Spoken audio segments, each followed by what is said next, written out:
les activités de vaccination au centre de santé Heal Africa se passent bien. Et en tout cas, il n'y a vraiment pas de problème, comme on peut le dire. Les mamans viennent chaque mercredi.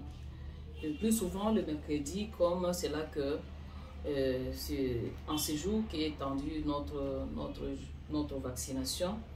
Pendant que samedi, nous y allons avec la CPS 2 et aussi on a introduit la vaccination dans le sens où nous avons procédé à la vaccination au VPI 2, qui prend les enfants de 15 mois, les enfants de 15 mois, non disons, les enfants au VPI 2 et au VAR 2. VAR 2, ces enfants, nous les récupérons seulement samedi. Samedi et le mercredi. Ceux qui ont raté mercredi, on les récupère samedi. Maintenant, les activités se passent bien, d'autant plus que les mamans viennent chaque matin. Le matin, les mamans viennent, on les reçoit à partir de la porte. Selon l'ordre d'arrivée, on va leur donner un jeton qui correspond à leur numéro d'arrivée. Et après ça, on va procéder à l'enregistrement. Et pendant l'enregistrement, on sera en train de faire passer un message par rapport aux différents antigènes, par rapport aux soins post-vaccination. Donc, tout cela nous faisons. Et cela se passe bien dans un bon climat. Les mamans sont contentes. Et dans chaque séance, nous avons une moyenne de 80 mamans à la vaccination. Et comme ces derniers temps, nous trouvons que la vaccination a un peu diminué. Mais sinon, nous avions une moyenne, les jours passés, on avait une moyenne de 100, 120, 150. Alors. Ces mamans sont vraiment, comme nous sommes dans notre structure, avant toute vaccination, avant toute séance de masse, nous avons toujours procédé à une éducation sanitaire. Et cette éducation sanitaire porte toujours sur les sensibilisations pour le respect des calendriers vaccinaux. Et c'est là que nous avons pris le nouveau calendrier qui a repris notamment le VPI 2 et le VAR 2. Le VPI pour le VPI 2 c'est le renforcement de la vaccination contre la poliomyélite. Comme nous donnions souvent cette vaccination à la poliomyélite jusqu'à 3 mois et demi. À 3 mois et demi, et cela était par goutte. Par goutte, c'est seulement disons, à 14 semaines, donc 3 mois et demi, que nous augmentons l'injection, le VPI, donc le vaccin anti-polio en injectable. C'est ça que nous avons. Et là, on nous a demandé d'augmenter ce VPI-là, même à 9 mois, comme pour renforcer toujours ces doses que l'enfant a reçues avant 9 mois. C'est pour les renforcer. Et le VAR 2, c'est le vaccin anti-rougeole que nous renforçons à partir, donc à l'âge de 15 mois. À l'âge de 15 mois, et c'est toujours le VAR en injectable.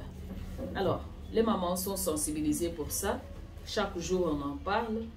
On en parle. C'était juste après la formation des prestataires. On en parle chaque jour. Et cela, les mamans sont déjà habituées. Elles amènent les enfants. Et quand il y a quelque chose qu'elles n'ont pas attendu, elles ont toujours tendance à demander. Et surtout celles qui peut-être n'ont pas respecté leur calendrier. Là, on a toujours eu on a toujours pris soin de leur parler de nouveau de ces calendriers-là. Et cela se passe vraiment bien. C'est comme, je puis me dire qu'il y a vraiment des conséquences pour cet enfant qui ne respecte pas son calendrier vaccinal, d'autant plus que il y a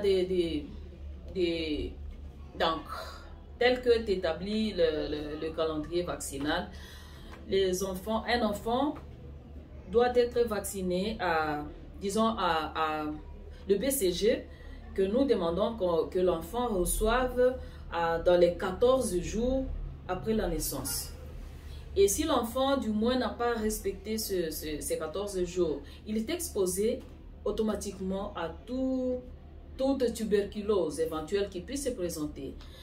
Et là, si, par exemple, l'enfant peut aller jusque, je sais pas, jusque 2 ou 3 mois sans pour autant recevoir ce BCG. Donc, si je voulais dire dans ce cadre que c'est en respectant les calendriers, les différents antigènes, les différents moments de recevoir certains antigènes, c'est pour autant se protéger contre la maladie et pour laquelle on donne ce vaccin. Oui, et si l'enfant n'a pas respecté, automatiquement, les doses ne vont pas protéger l'enfant tel qu'il le fallait. Tel qu'il le fallait si, par exemple, nous disons le pentavalent, nous le donnons 3 fois avant 9 mois.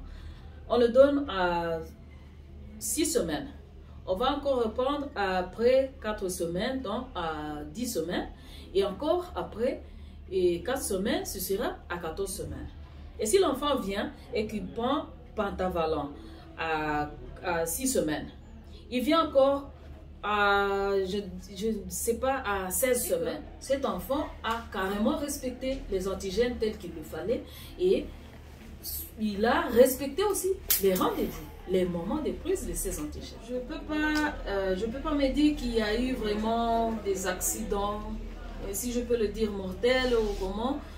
Mais sinon, il y a toujours eu, comme tout médicament. Comme tout médicament, il y a toujours un peu d'effets secondaires, mais que nous gérons à l'interne. Un enfant peut pleurer jusqu'au soir.